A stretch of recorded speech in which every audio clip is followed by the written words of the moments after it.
Hala Maroc on theblock.tv. Make sure you use the hashtag I got Joe Craze. Joe Craze. Where can we find you? On the block with Hala Maroc, right? Yeah. Harlem World, baby. You already know. Joe Craze, Opus Realm. Tell me what Opus Realm is. Opus Realm, man. People want to know. It's where all the art is. You know what I'm saying? Like everything artistical that you can do, that you can ever think of, that you can create, fathomable. It's right there in Harlem for you. You know what I'm saying? Opus Realm. And you're from Harlem? Man, born and raised, yeah. What is your connection to the Apollo and the place where your studio is actually located? Oh yeah, so like where the actual Opus Realm residence is, that's where my moms and my pops met. You know, my dad, he works at this Apollo Theater. Moms used to work at the Harlem State Building. They met, he scooped it up, this, that, and the third, you know, and then bang, here we are on the block. Feel me? Okay, so that being said, like New York is in your blood, right? Born and raised here. What's the coffee and cigarette concept? And when did you pick that up? About like 4 months ago, you know. I also work at Ralph Lauren downtown, and I felt like, you know, that 15, 10, whatever minutes you get to just take a smoke break, you know. I wanted to take a break. I ain't smoking no cigarettes, so I would just take a break, you know, and I would tell the nigga like, yo, I need 15 minutes to go take a smoke break. He'd be like, cool. But I was just chilling, you know, and then like, next thing you know, I was chilling with a cigarette in my hand, and it's like I felt like that was the only time that I actually had to myself, you know, with that cigarette. And then the coffee it was just the icing on the cake, you know what I'm saying? You outside is cold, the heat weather is it just goes together. I feel like as a native New Yorker, those are your two vices, your two remedies that you need every day. Before you leave the house with keys, you know, whatever. Before you leave the house, make sure you got that coffee already in your system. Pack of 3 at least on the way to go, just in case, you know what I'm saying? Just in case. So let's talk about the project, right? It's out now. Yes, it is out on opusrealm.com, SoundCloud, yeah, all that. Free to download? Free to download, free to listen, free to stream, yes. It starts with a cover of Miguel's Coffee, actually. Yeah, shout out to Miguel, man, nigga's awesome.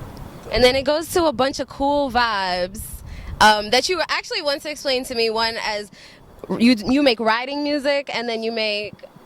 Oh yeah, it's car riding music. Right. So that's usually what I do. You know, like in a car, you got that bounce. You know, you in lane, switching shit. You know, gear shifting, all that happening. You know what I'm saying? It's just like I feel like nowadays that's kind of what a lot of people try to make anyway. You know what I'm saying? Like that just comes natural.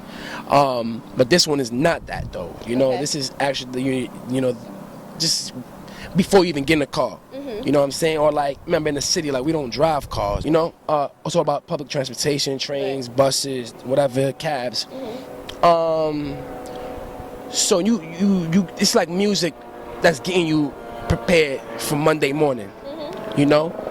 You just had a great weekend, the homies, the girls, whatever the case was, a whole bunch of future, a whole bunch of turn up. Bang, back to reality, right? Monday morning, 9 o'clock, you pissed. That mood. Right, you pissed. So what goes well with being pissed? A coffee and a fucking cigarette. And it just works. And that's exactly what it is. It just gives you that like... It's like I need some time to myself right now. Right. It's like very short. It's like very short EP, like 18 to 20 minutes. To the point. Starts with Miguel shit. And then just ends with like conversation, everything in between. It's like, you know, I have a song on there called Froyo. And it's actually like kind of like brings you back. It's like the morning, afternoon where you're telling your coworkers about your weekend. So it's kind of still like a little bit of turn up music, but it's not too intense that you can still chill and smoke a coffee to it. I mean, smoke a cigarette to it. You know what I'm saying?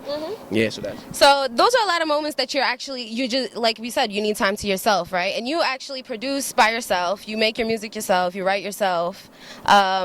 Is there anyone else in Opus Realm? Yeah. Is there like a squad of you? Yeah, it's not a squad. It's like a family, you know. Vico Marley, that's my brother. He's producer, engineer, songwriter.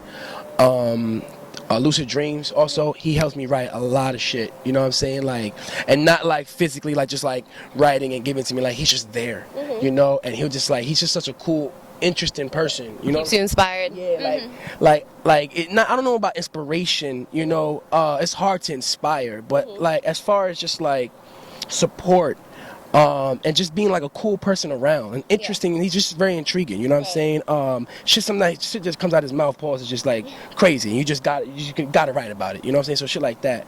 Yeah, and on my boy Mason too. Shout out to my nigga Mason, doing this thing right now. Yeah, dope artist, dope writer, fashion god. Yeah. You know, and then of course like the homies, you know what I'm saying? It's just it's not just music, you know. So like I got homies that write, I got homies that are martial artists. I'm a black belt myself. So one of my good friends, he's actually about to chill with us soon. He's a martial artist. So it's all different types of art that are just in this realm that are just like that we live, you know. I think that's really what it's consisted of. Black belt. I was just like, wow, okay. Whip that ass. Okay, so outside of that family, outside of your crew, like who is your musical influence, would you say? Who are you listening to right now? Oh, I just listen to straight me, man. You know, like when I don't like I just had like a session the other day for like literally like almost 24 hours straight. So I was tired of hearing myself and just my sound. So I threw in that Bryson Tiller track, and I was listening to that coming from 181 to 126. It's interesting. That's about it. Miguel, cause I love like Miguel sings to you in his talking voice. You know, like he's talking to you, and that's like that's not nothing fake about that. You know. You kind of do that. Yeah. You know, I love that. I love that about him. A lot of old school like Otis Redding. You know, Sam Cooke, most definitely. You were telling me there was tracks that didn't make it onto the project because of whatever reason. SoundCloud didn't let it put it on. Yeah, shout out to SoundCloud too. I pay monthly and they didn't let me put up tracks. Like, so fuck y'all niggas for that. Yeah, like so basically like it was an entire rendition of old school Otis Redding and David Ruffin songs and Lisa Strathfield and Barry White and a whole bunch of other shit. Old school songs that I actually listened to, that I grew up listening to, and my mom's and pops listened to, that actually like remade. I didn't sample, I just remade. You know what I'm saying? My own melody, my own ways, just like how I did the Miguel shit. You know what I'm saying? So I would first play the old song and then have it transition into it. But fucking SoundCloud, you know, hit me with their copyright infringements, and then that was a dub. So it was actually kind of cool because then it like kind of simplified the EP and made it just straight to the point. Like it was already like short, like 9 tracks, and it dumbed it down to like 5. And I was like, all right, cool. That's all you need, right? Yeah, I could bump this. And I feel like as an artist that nobody knows, you know, 5 is more reasonable. It's less intimidating. Do you have any shows coming up? Yes, I actually just had a show the other day. I was supposed to be having a show on the 13th. Okay. Yeah, I'm not sure if that's confirmed yet, and I don't even know where it's at. All the info will be on your Instagram or on my Instagram, my Snapchat. Definitely follow me on Snapchat because I post a lot of shit on Snap. I love Snapchat. Shout out to Snapchat. It's in the moment too. Yeah, like it's just straight in the moment. It's just like I feel like it's sometimes it's hard. Like some people don't want to listen to my music, but that's how you get to know who I am. And like when you chill with me, and you be like, yo, this nigga be doing some crazy shit. Snapchat is kind of like you're chilling with. Snapchat lets you know what I'm doing at all times. It's super dope. Yeah, definitely. What's your DMs looking like? Wow. DMs, man. I don't know, they're crazy, you know? Shout out to the DMs too, you know, like DMs are kind of crazy, women are kind of crazy, men are really crazy. Do you have songs for the women? Yeah, you have Gravity coming up too. That's another project. That is about women in general, like not a woman, not the woman. You know what I'm saying? Yeah, Gravity. Yeah, it's about to be my next EP coming out next month, end of this month. Sorry. Yeah, and that is just about like synergy, synergy at its finest. You know what I'm saying? Just like how man and woman relate as opposed to relationship. I feel like everybody writes about relationships and love and this and that. Like nigga, we know everybody goes through their own love. So I mean, like only the people that really relate to that, which are like few, if you like the real nigga that you claim you are, you know what I'm saying? It's not too many people gonna relate. Right. Nobody really talks about the actual synergetic, you know, connection between man and woman. Like nobody talks about that. It's beyond sex. It's beyond, you know, I see you, you see me.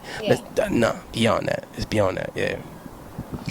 So you being from Harlem, you know, Harlem guys have that reputation for being like flashy. Your vibe is not really like that, or like loud and. Yeah, I'm really soft.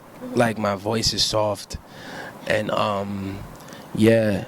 Remember, I've been around New York City. Like I was born here, lived here till I was like 3 or 5. Moved to Brooklyn till I was like 9. Then moved to the Bronx till I was like 15. Then moved to Rockland County till I was like 17, 18. Then moved back to Harlem, and then moved back to Brooklyn, and then now I'm back in Harlem. That's why you call yourself a nomad, right? Yeah, nomadic, go for sure. Like I've exhumed so many different type of cultures of New York. Not even the city. Like I was up there, like in the States. That was cool too. You know what I'm saying? Definitely appreciated going to see trees and animals. Yeah, like all of that. It's just like I just throw on what I throw on. You know what I'm saying? Like I don't know. Like when people talk about style and fashion, like I'm not really into that. You know, like I just throw on what I throw on, and that's really it. If it feels cool, it feels cool. Like fuck it. There's a lot of good music coming out of New York right now, right? I'm actually happy with the state right now, right? Who would you collab with? That we got like Manola Rose, we got Dave East, we've got Trey Pizzy, all of them coming up around the same time. Who else do we have? But yeah, you know, this generation. From New York. I don't think any of them. Actually, you don't have to. It doesn't have to be from New York. There's a lot of people coming up in general, actually, that I'm fucking with right now. I think the only nigga from New York I would fuck with is ASAP.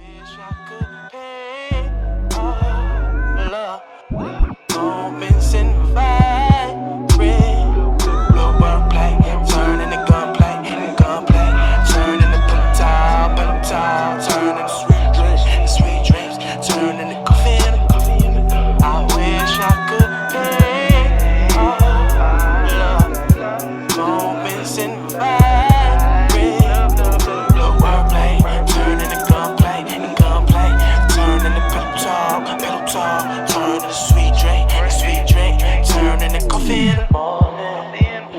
I wanna wake you up, I just wanna watch you sleep.